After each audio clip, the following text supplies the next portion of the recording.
This is a simple idea, Rory. We're going to ask you challenging questions and hopefully you're going to give us insights to those, asking people from all across industries, universities, employers, and students. Your career in a startup is a great insight. So we're going to start with the first challenge, but thank you for joining us today.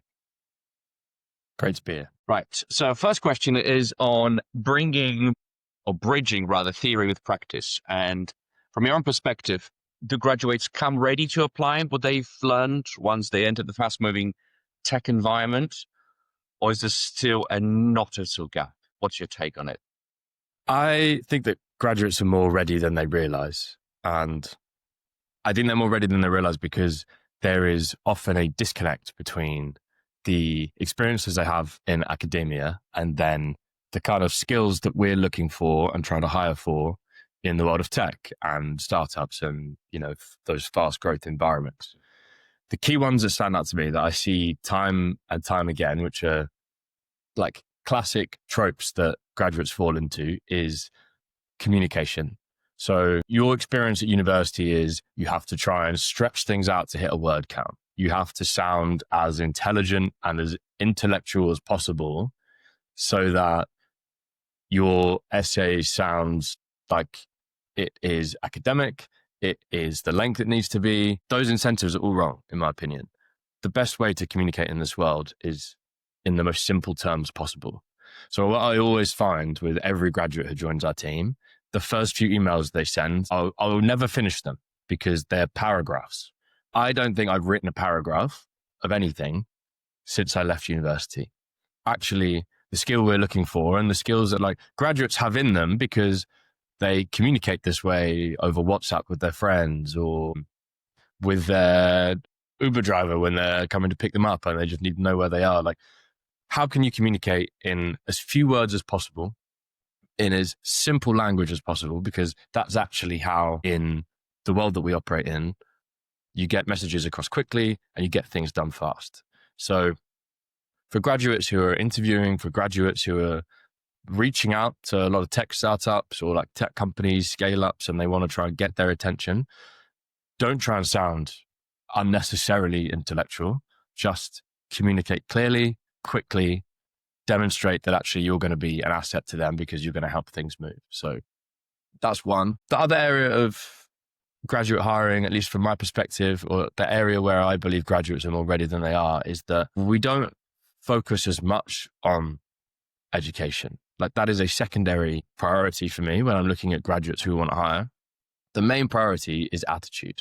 We want to hire people who are willing to come in, roll their sleeves up, get their hands dirty, all those cliches. They're going to come in and wear many hats, be capable of just jumping from project to project. They don't have a very specific, idea of what it is they want to do. They're open-minded and they're just going to, as I said, roll up their sleeves and get on with it and do it and be able to move with the changing dynamic that's happening in the marketplace. How do you actually demonstrate that in an interview? Or how do you demonstrate that as a graduate? Just that's the magic sauce. I think there's a few ways of doing it. One, just come across open and honest. Be candid in your interviews. Don't try and fake what you think that's what they want to hear. Be honest that maybe you don't have the right experience for this role, but in your other experience, you were just dedicated to making sure that things worked and you were willing to just work with the team and get the job done. Do you remember what it was that stood out for your employer when you were hired at Turo? Have they ever told you that? They have actually never told me that, but I reckon there were two things that stood out. One, before I turned up for my interview at Turo, I had just turned down a final interview at PwC. So I came out of uni, felt I needed to move into the big four because that just felt like the natural progression from A-levels to university to the working world. And I worked my ass off to get through to this PwC final interview, rounds of interviews, assessment centers, online tests. I get in the room with two directors. They sat across from me and they're explaining what this role is going to be for the next couple of years. And as they were explaining it to me, I had this epiphany that sounded boring and it didn't sound like the direction I really wanted to head in. Like, it didn't inspire me. And I've just realized, like, why am I working so hard to try and get this role? And actually, like, this doesn't sound that exciting. So I turned down the job in the interview. They hadn't offered it to me. So who knows if they were going to give it to me or not. I'd probably failed anyway. But I made their life a lot easier by saying, thanks for your time. This actually isn't for me. And then I left. Then I went home, and on the way home, I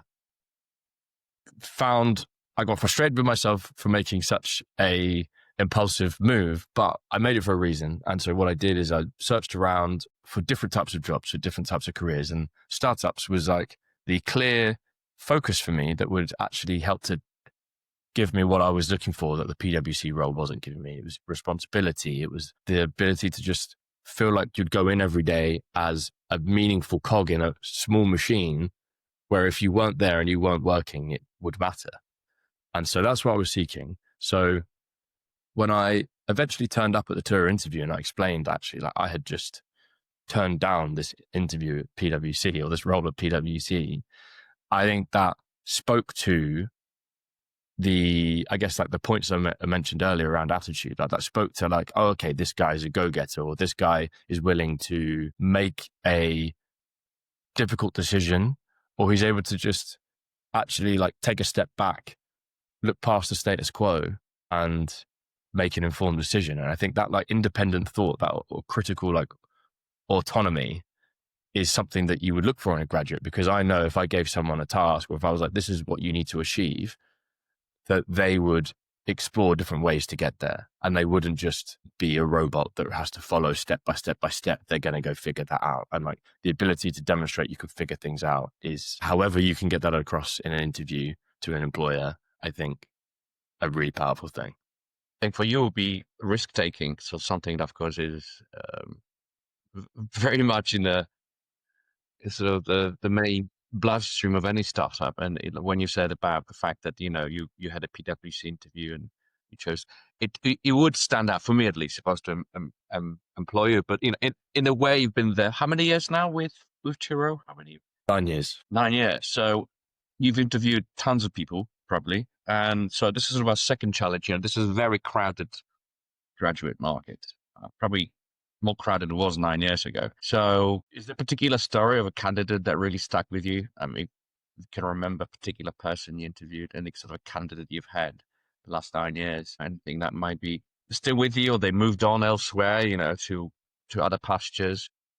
And it's sort of really, the question is around those maybe with international experience or exposure to different markets. Has that helped them? I'm sort of, trying to probe it in that direction. Is there anything that may have stood out of that candidate? There have been a lot of candidates over the years, for sure. There are some examples. I had a candidate who, and I'm focusing just on the graduates here, he had finished university.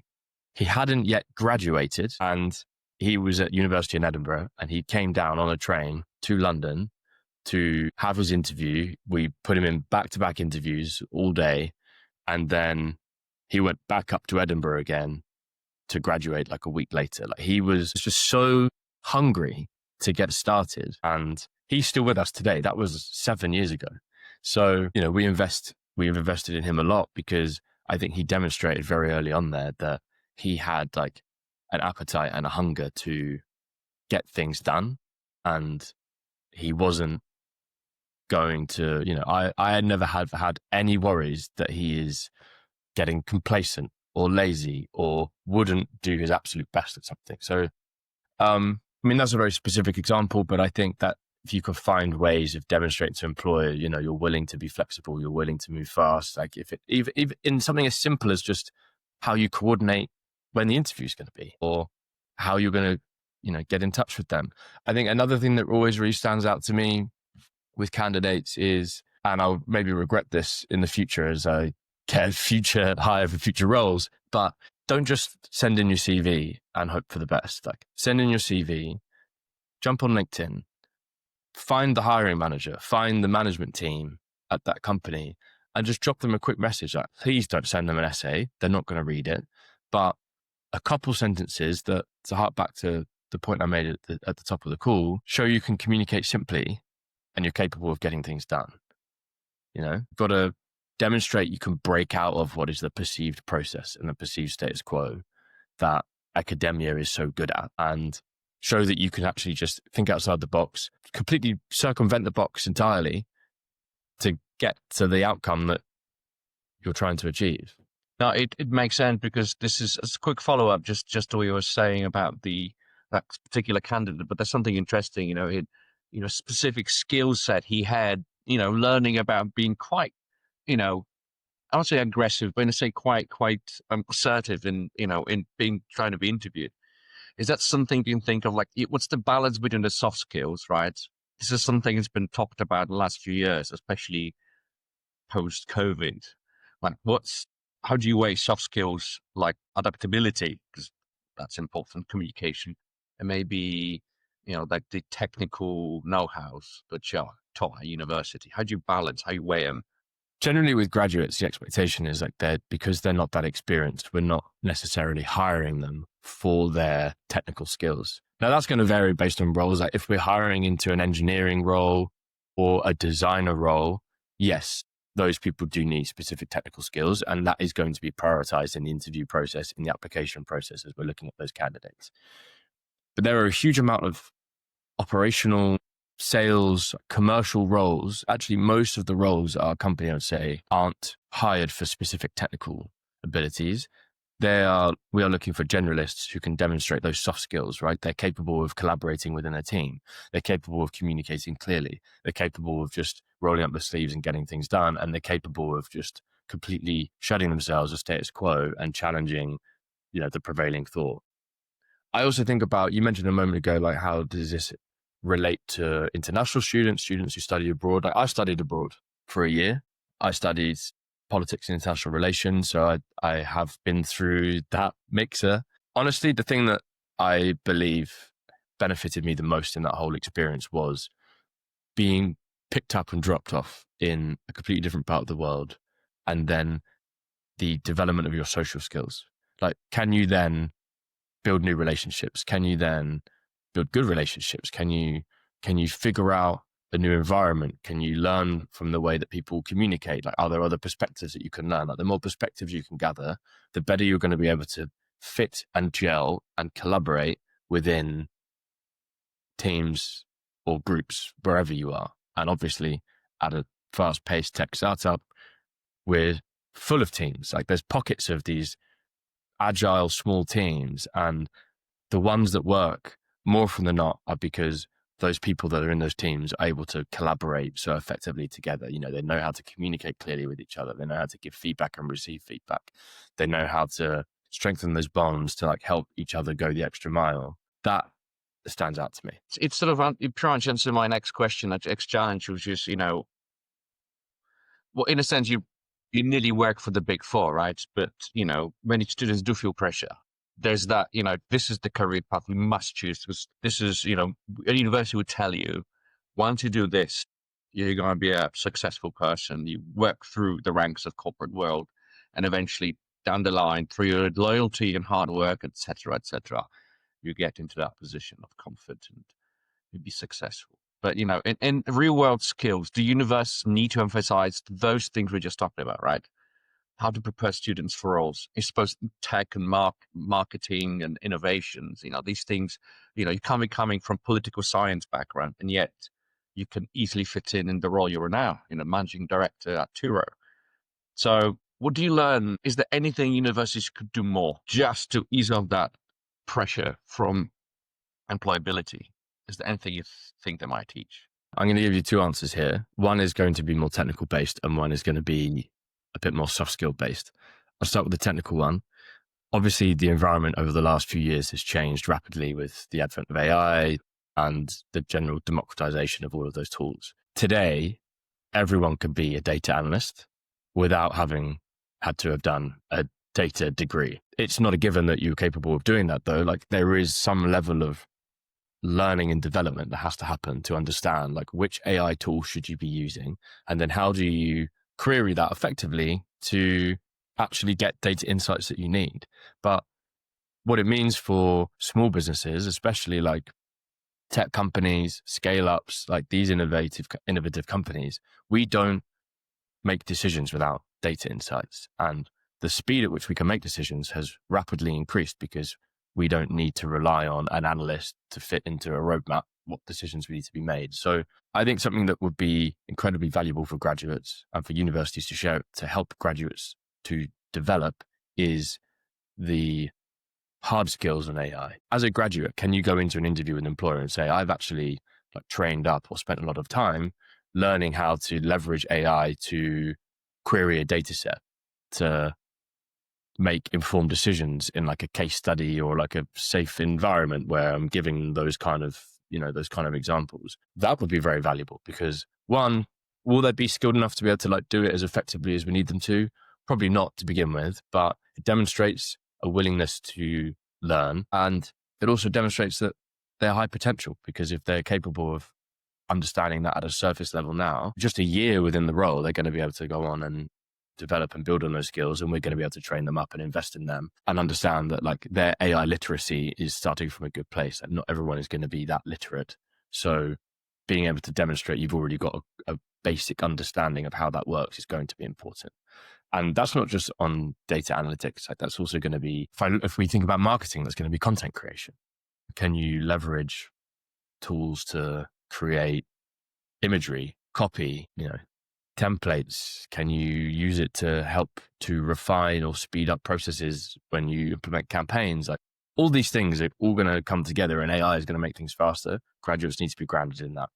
Point number 2 is, where was I going with this? What you were designing for is basically, this is the challenge you've been working on. You're designing a ideal partnership between a company like yours, a university, which is in a sense our next question, but this is already a great start because you're already saying things. Okay, well, these are the things it'd be great to collaborate on, right? It'd be great if we have Rory, help design a course next year or 2 years, probably 2 years for university. So that's what we are. I mean, is there, anything else you can think of that could be better understanding the real market dynamics? So is the question, how can partner with universities to design ideal partnership, yes, between you and universities? What would it look like? You are the god, or you basically have this power to design that yourself, right? This is you have full dictate over it. What would you do, or how would you help the student better understand? You already mentioned 2 things: the AI analytics. You mentioned the content creation and marketing. Is there anything else?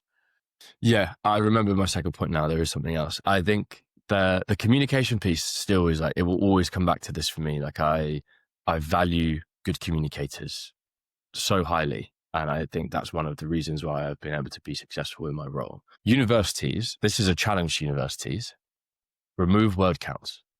Remove required word counts. Don't force students to have to write X amount of words. I had a professor actually who did an amazing thing for me at university when I was at UBC, University of British Columbia in Canada. He set a task to write a particular essay. I can't remember the topic now, some politics related essay, and it had to be 10 pages.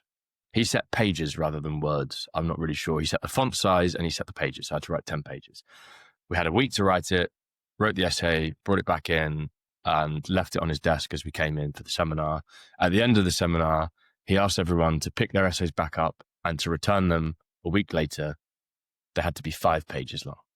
So he had to cut them in half, and he hadn't even looked at them. And what I loved about that lesson there was that he knew students will be taking very waffly, long-winded attempts to communicate what they're trying to say to hit the word count that had been set. Whereas actually, if he handed them back and asked us to cut that in half, it would force students to have to articulate. It would force students to have to be concise. And suddenly you get something that is a much more effectively communicated piece of work. So yeah, however universities think to do it, I think not relying on word counts it's the wrong incentive for students to effectively write a piece of information or a piece of work. And then the other piece on how universities can partner with companies like Turo, companies like Uber, the big tech companies. Do we have time to produce a whole course? Probably not. But insights like this, come to us. It's worth reaching out to build a relationship where if we know a certain university is taking on or incorporating everything that I've shared in this interview into their courses or into specific courses, then we would be much more inclined to create an open channel of applications, an open channel of movement where maybe those particular students would get a prioritized interview at the company. We're more likely to find the skills we're looking for in the students of a university that we know is prioritizing the skills that we're looking for. So it's kind of chicken and egg situation. But if we're the chicken and the university's the egg, let us communicate to you what kind of chickens we're looking for.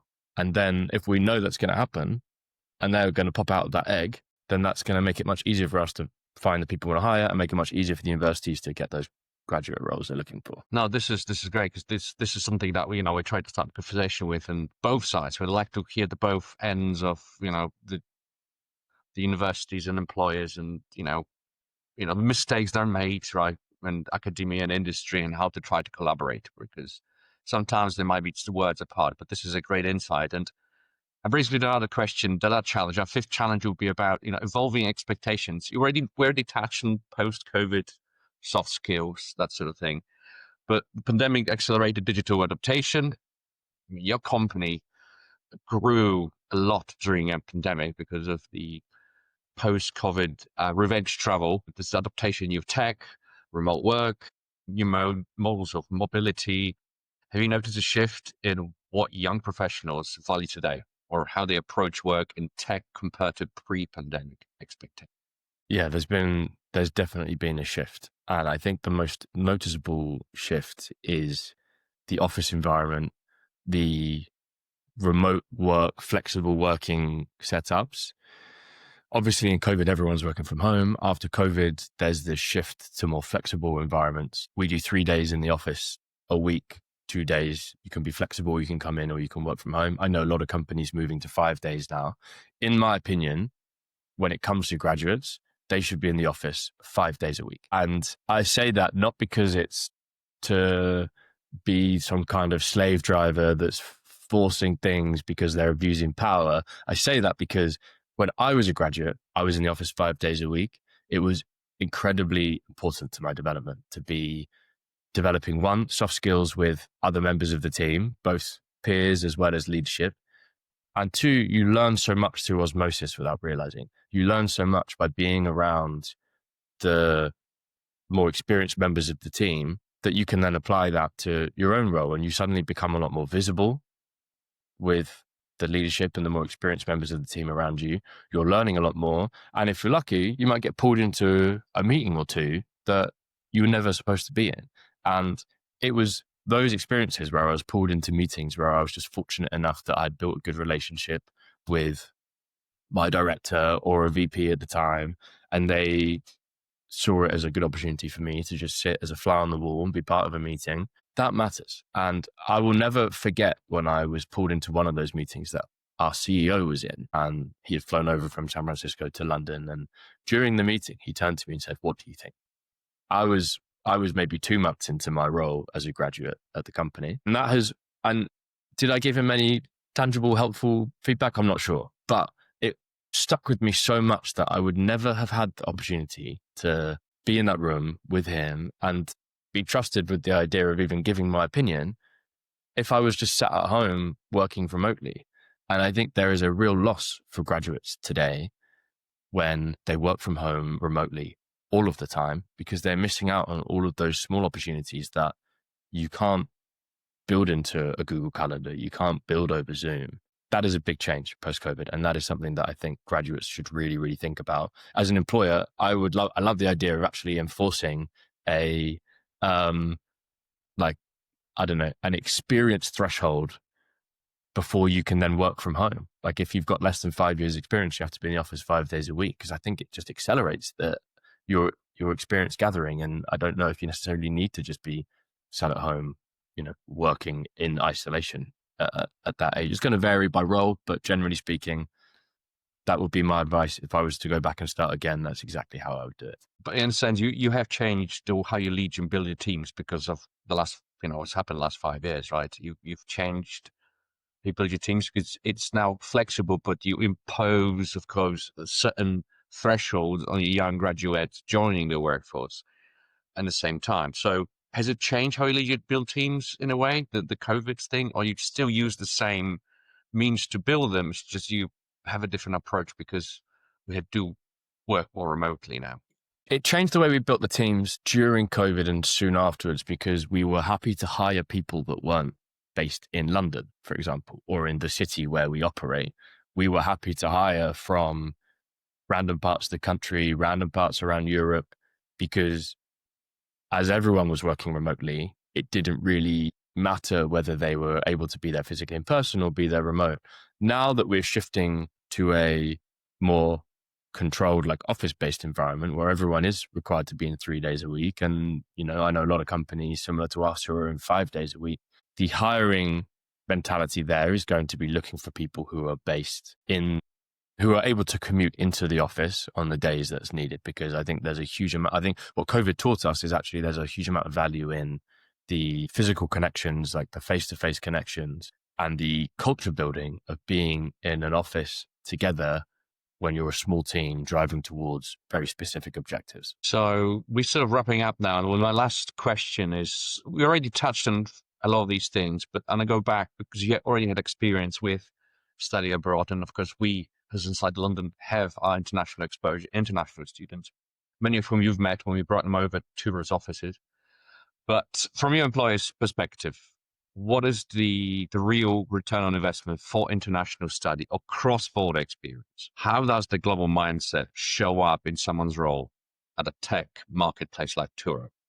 Yeah, I touched on this before. I think demonstrating that you are capable of being dropped into a new environment with new people, with a new course, like you're capable of picking things up, understanding new perspectives, building relationships with new people, communicating with new people. That, from a graduate employer's perspective, is a very easy way for them to understand that you're capable of like implementing all of the skills that I've outlined across this interview. It also, there's a broader point, which is people who study abroad aren't the type of people who are comfortable, sitting at home and chugging along with the status quo and just going through the motions. These are people who have proactively decided, actually, I'm going to step up. I'm going to completely remove myself from my current comfortable environment, and I'm going to go put myself out of the comfort zone.